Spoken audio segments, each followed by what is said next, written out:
오늘 저에게 주신 하나님의 말씀은 룻기서 4장 18절부터 22절까지 말씀입니다. 다 찾으셨으면 저희 함께 봉독하겠습니다. 베레스의 계보는 이러하니라.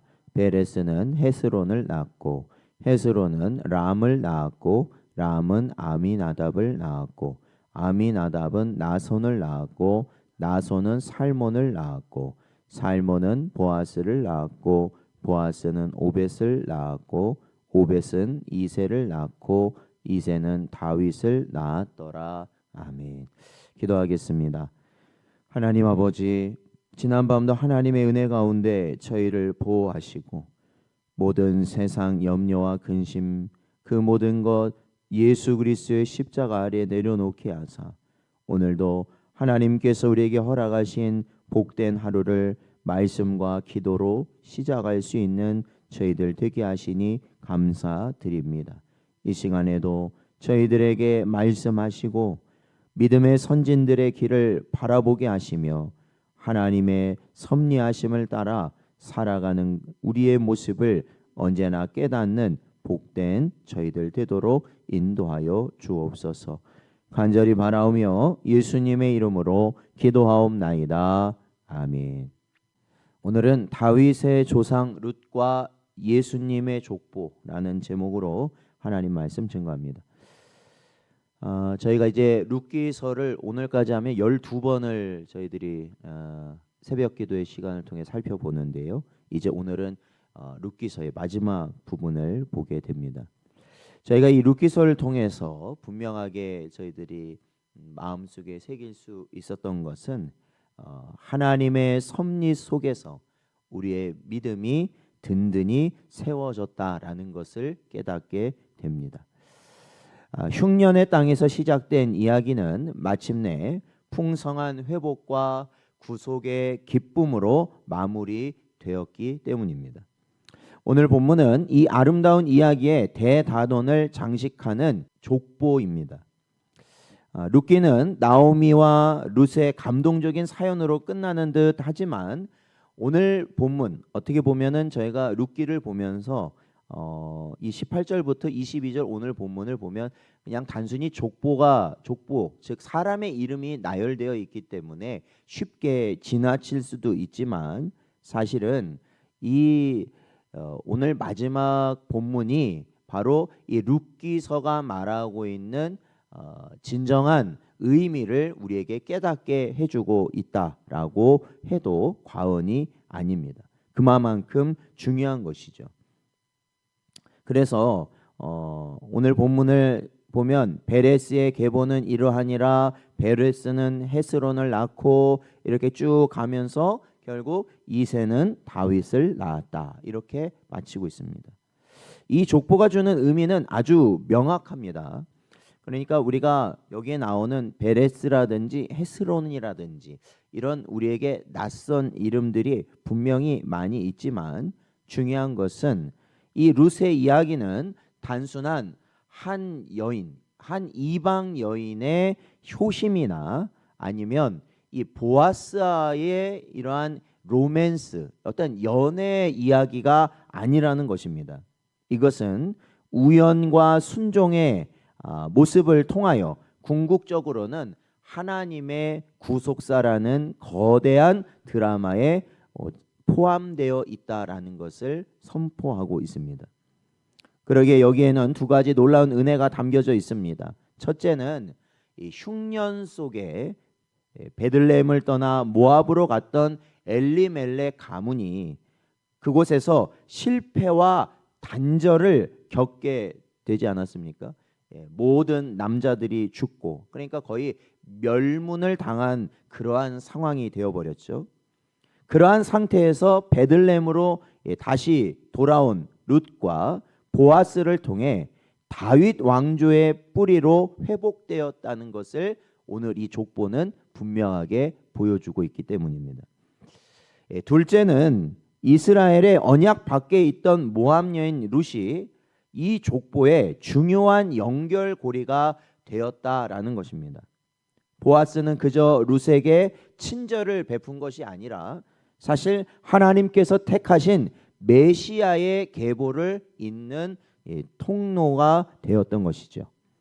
그러기에 이 족보는 장차 다윗 왕조를 세우시고 보존하신다는 하나님의 영원한 경륜을 예표하고 있다라는 것입니다.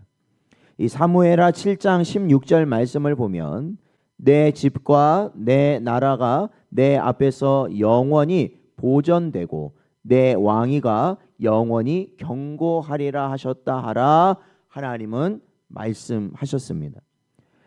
그렇습니다. 하찮게 여겨지던 한 이방 여인을 들어서 이스라엘의 가장 위대한 왕가가 세워지도록 역사하신 하나님은 바로 오늘날 이 시간에도 동일하게 역사하시는 줄로 믿습니다. 그러기에 우리 신성전원교회를 하나님께서 다시 오실 주를 바라보며 위대한 일을 준비하도록 붙들고 인도해 가시는 줄로 믿습니다. 그 시작은 어디서부터 시작되느냐? 저는 이 새벽 기도의 자리에서 시작된다라고 분명히 말씀드리고 싶습니다. 이 룻의 이야기는요, 신약 성경 마태복음 1장 5절에서 다시 한번 등장합니다. 그러니까 이 족보가 다시 한번 등장해요. 근데 이제 오늘 이 본문의 족보에는 이 남자들의 이름만 나와 있는데 이 마태복음에 보면은 아내 되는 이들의 이름도 중간중간 등장합니다.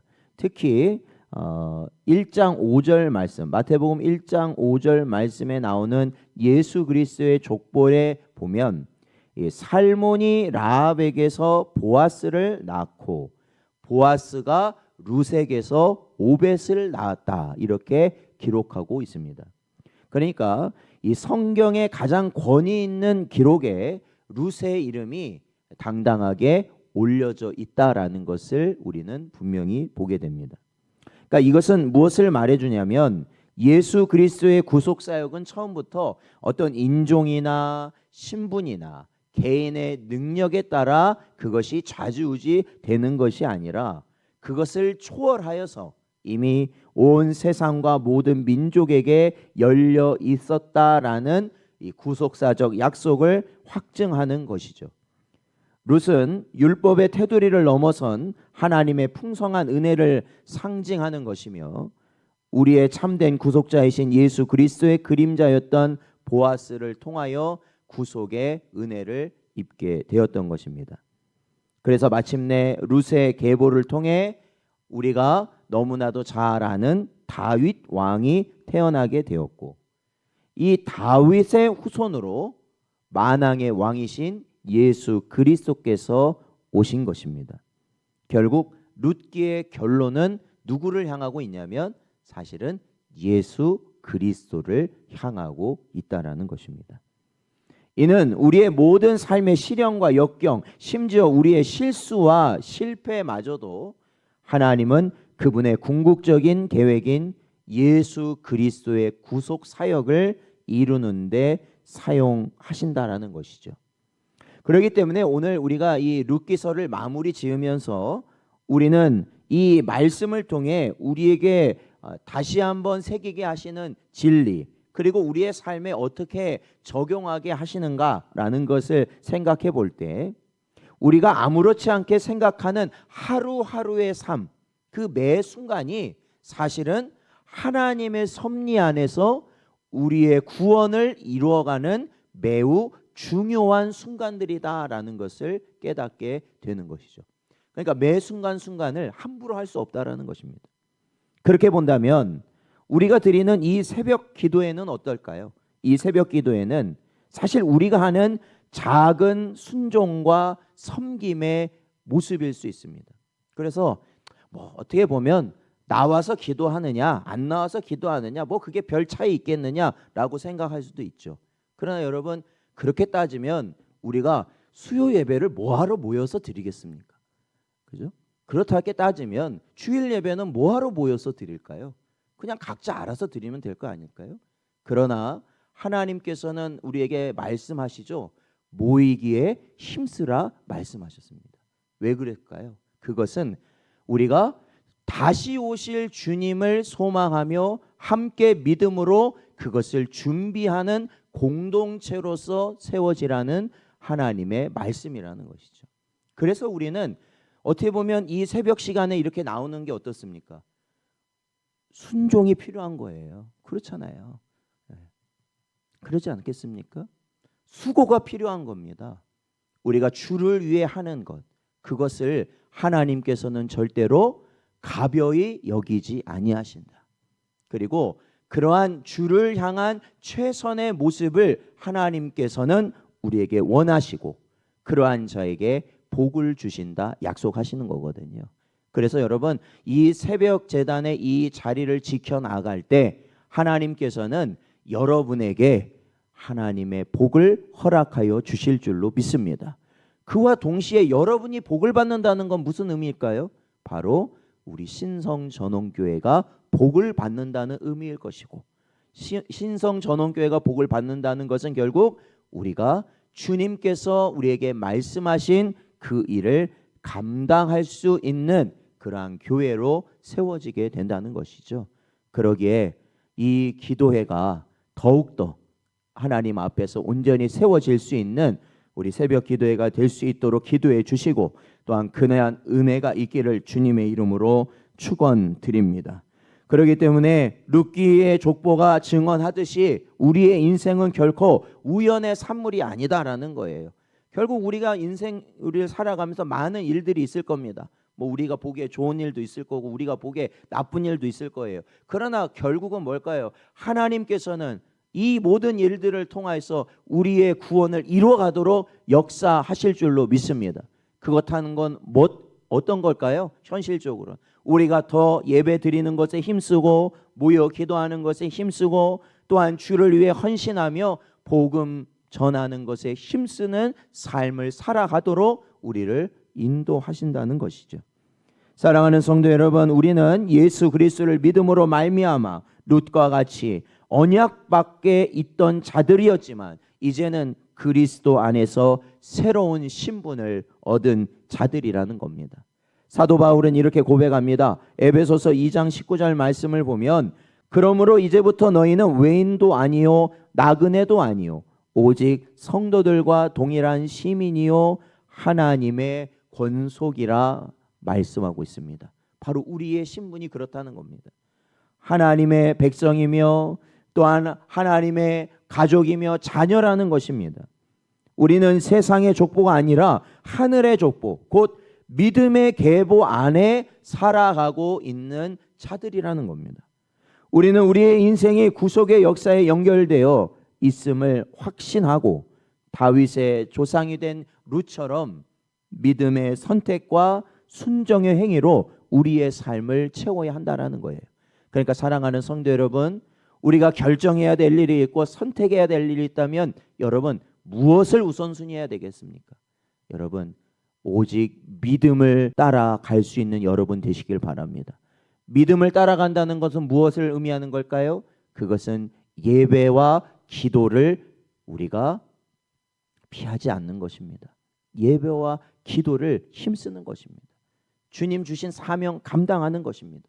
나의 것이 손해가 되더라도 내 것을 잃어버린다 하더라도 그 말씀과 기도의 자리를 지키기 위하여서 우리가 최선을 다하는 것, 그것이 믿음으로 사는 것입니다. 우리의 작은 섬김이 하나님의 나라를 세우는 거룩한 역사에 쓰임 받고 있다는 것을 분명히 기억하세요. 이 기도의 자리가 그렇다라는 겁니다, 여러분. 오늘 하루도 이 놀라운 은혜의 족보 안에 살고 있음을 우리는 감사하고 참된 구속자이신 우리 주 예수 그리스도 안에서 담대하게 믿음의 길을 걸어가는 복된 여러분 되시기를 주의 이름으로 축원드립니다.